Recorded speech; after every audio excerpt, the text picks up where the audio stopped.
It's a legendary comic book tale. The teenage whiz kid, Peter Parker, is bitten by a radioactive spider and he turns into a beloved superhero, Spider-Man.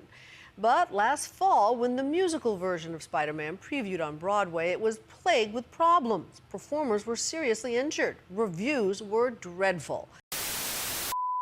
Welcome back to another episode of Curse Productions, the show about movies, TV shows, and plays that had tumultuous productions, where everything that could go wrong went wrong. I'm your host, Jacob Kostachowski. Today we'll be discussing Broadway's most expensive flop, otherwise known as Spider-Man Turn Off the Dark. Spider-Man, Spider-Man, does whatever a spider can. Spins a web any size, catches thieves just like flies. Look out, here comes the Spider-Man. Spider-Man Turn Off the Dark was a 2011 musical that lasted on Broadway for about 3 years. The show came from the minds of Julie Taymor of Lion King fame and, quite surprisingly, Bono in The Edge of U2 fame. The conception of this disaster piece started in 2002 when Bono and The Edge heard a quote from Andrew Lloyd Webber where he said, "I'd like to thank rock musicians for leaving me alone for 25 years. I've had the theater all to myself." It seems that the boys of U2 and Julie Taymor took that as some challenge, with Bono quipping back with, quote, "We decided to give Andrew a little competition." Things actually seemed to be going well at the beginning, with Tony Adams being set to produce.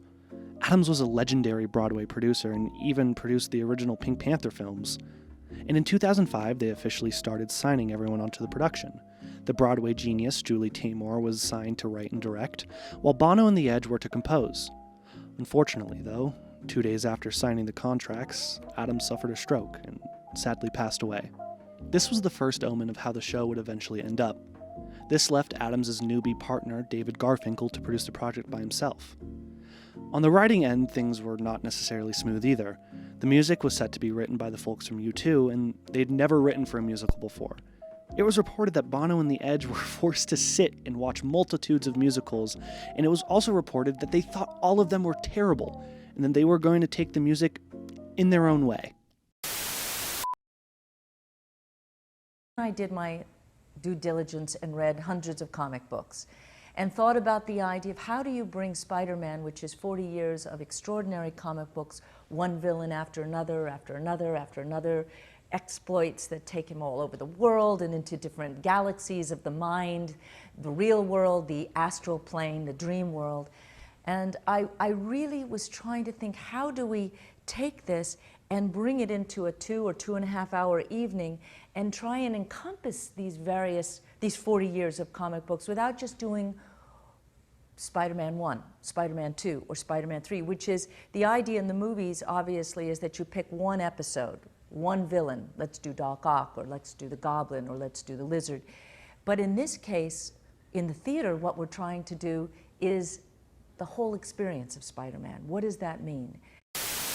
That clip you just heard was from an interview with Julie Taymor on directing Spider-Man Turn Off the Dark. Taymor viewed comic book stories as modern Greek mythos, and with that created a fundamental misunderstanding of the character of Spider-Man. I'll now give you a very much so abridged version on her take of Spider-Man.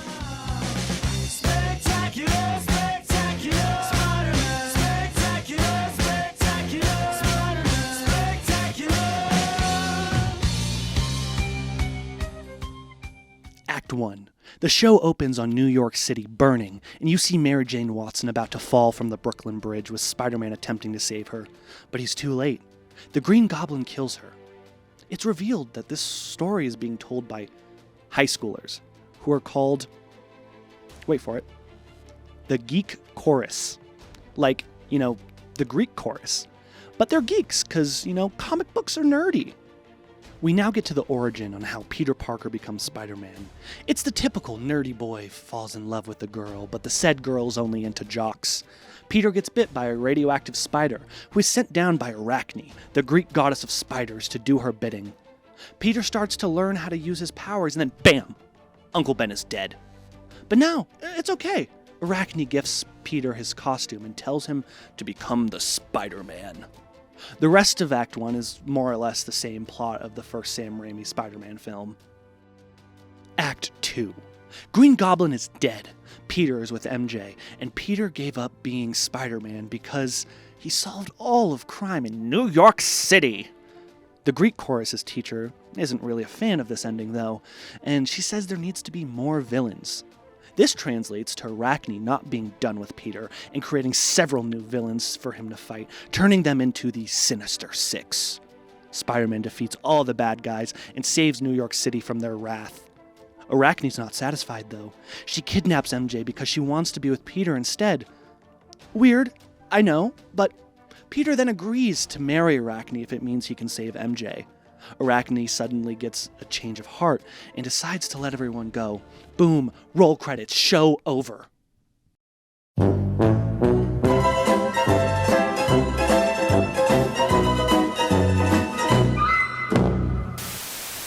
So, if you couldn't tell, this story was completely incomprehensible and just made no sense in the Spider-Man mythos. You know, Tamor is a genius at her craft, don't get me wrong, but it's well known that she needs to be reeled in by a strong producer, which Garfinkel simply was not. This was the reason why Lion King was so wonderful. You know, Disney had their tight grip on Tamor. So, we had music written by people who hated musicals, and a script written by a person who does not get Spider-Man. What could go wrong? In 2007, readings for the show started, and some Broadway legends started to attach themselves to the project. Alan Cummings was set to play Green Goblin, and Evan Rachel Wood was set to play MJ. But there was delay after delay after delay ad nauseum. In 2009, it was reported that the show was costing over $52 million. And it was as if Arachne herself was interfering with the show, because Cummings and Wood left the production due to scheduling conflicts, which in reality translates to them not wanting to be on a sinking ship. Now, a musical about Spider-Man needs to feature some web-slinging, and web-slinging it had. This aspect of the show made it arguably Broadway's most dangerous and definitely most expensive musical in history.